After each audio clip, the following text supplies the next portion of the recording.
Hello दोस्तों। आज हम बात कर रहे हैं जापानी horror movie one mistake call की। दोस्तों, इस मूवी के अंत तक जुड़े रहें क्योंकि इसमें एक रोमांचक और डरावना रहस्य छुपा हुआ है। कहानी की शुरुआत में एक लड़की यूमी होती है जिसे अक्सर कुछ अजीबोगरीब फ्लैशबैक दिखाई देते हैं, जिसके कारण वह हमेशा परेशान रहती है। एक दिन वह अपने दोस्तों के साथ हॉट डॉग डिनर पार्टी कर रही होती है। तभी उसकी दोस्त योको वहां आती है, जो अपने किसी दोस्त के अंतिम संस्कार से लौट रही थी, जिसकी मौत स्विमिंग पूल में डूबने से हो गई थी, जिसका एक छोटा सा फ्लैशबैक भी दिखाया जाता है। थोड़ी देर में योको और यूमी वॉशरूम जाती हैं। तभी योको को एक अजीबोगरीब रिंगटोन सुनाई देती है। यह कॉल उसकी मरी हुई दोस्त के फोन से आई थी और उस पर एक वॉइस मेल था। जब वह वॉइस मेल सुनती है तो उसे खुद योको की आवाज़ सुनाई देती है और उसमें जो तारीख और समय होता है वह 2 दिन बाद का होता है। यह सुनकर वह बहुत डर जाती है। जब योको अपने दोस्तों को यह घटना बताती है तो वह इसे एक मजाक समझकर टाल देते हैं। वे अनजाने में अपने फ़ोन नंबर आपस में बदल लेते हैं, बिना यह जाने कि मौत उनके करीब बुला रही है। रात को ठीक 11:04 पर टोको यूमी को फ़ोन करती है और ठीक वही बातें दोहराती है जो उसने वॉइस मेल में सुनी थी। फिर वह ट्रेन के आगे कूदकर मर जाती है। मरने से पहले उसका हाथ एक नया नंबर डायल करता है, जिससे अगली मौत तय हो जाती है। अब अगला फोन केंजी को आता है। यूमी इस रहस्यमय हॉरर घटना को समझने की कोशिश करती है और केंजी से बात करती है, लेकिन केंजी इसे मजाक समझता है और इस बात को नज़रअंदाज कर देता है। जब वह लिफ्ट की तरफ जाता है, ठीक उसी समय वॉइस मेल के मुताबिक अदृश्य शक्ति उसे अंदर खींच लेती है और उसकी वहीं मौत हो जाती है। अब अगला फोन नात्सुकी को आता है। डर के मारे वह फोन बंद कर देती है। यूमी उसे कोई भी अननोन नंबर उठाने से मना करती है, लेकिन फोन खुद ही चालू हो जाता है। अगले दिन वह दोनों सिम बंद करने के लिए चले जाते हैं। घर वापस आते हैं। इस घटना की जानकारी मीडिया को लग जाती है। मीडिया नात्सुकी के पास जाती है और उसे इस घटना को सभी के सामने लाने के लिए कहती है। तभी एक रिपोर्टर के पास नात्सुकी का फोन आता है। नात्सुकी ये देखकर काफी डर जाती है।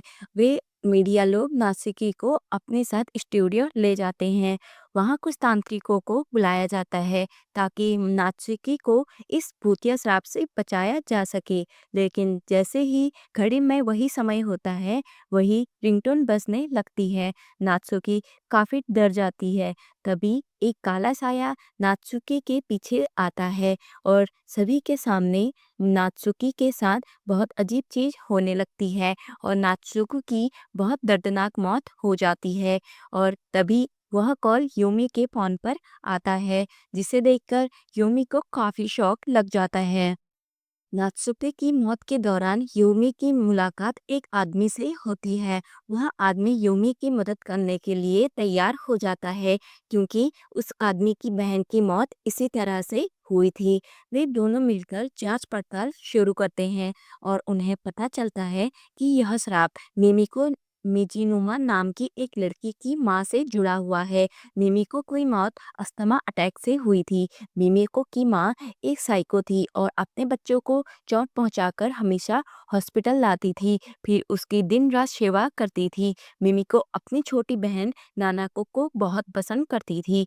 इसके बाद वो दोनों मिमिको के घर जाते हैं, जिसमें मिमिको, उसकी बहन और उसकी माँ की फोटो होती है। यहाँ से वो दोनों नानाको से मिलने चले जाते हैं, लेकिन नानाको से कोई भी पूछताछ करने पर उन्हें कोई जानकारी प्राप्त नहीं होती है। यूमी इस श्राप को खत्म करने के लिए एक पुराने भूतिया अस्पताल में जाती है, जहां उसे कई भूत सताते हैं। अचानक वही आदमी वहां आ जाता है और यूमी की मदद करता है। तभी यूमी का फोन बजता है, लेकिन वह आदमी दूसरा फोन ढूंढकर कॉल डिस्कनेक्ट कर देता है, जिससे यूमी की मौत का समय बदल जाता है और वो बच जाती है। उन्हें वहां मिमिको की माँ की लाश मिलती है, जिसके फ़ोन से सभी को कॉल जा रहा था। पुलिस इन्वेस्टिगेशन में पता चलता है उनकी मौत 6 महीने पहले हो गई थी। यूमी को मिमिका की मौत के साथ ही यह श्राप खत्म होना दिखाई देता है।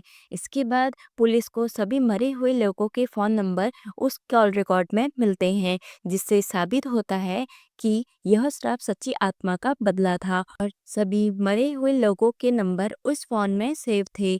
यूमी को लगता है ये श्राप अब खत्म हो चुका है। तभी उस आदमी को मिमिको से रिलेटेड कुछ सबूतों के बारे में पता चलता है। वो इसका पता लगाने के लिए चला जाता है।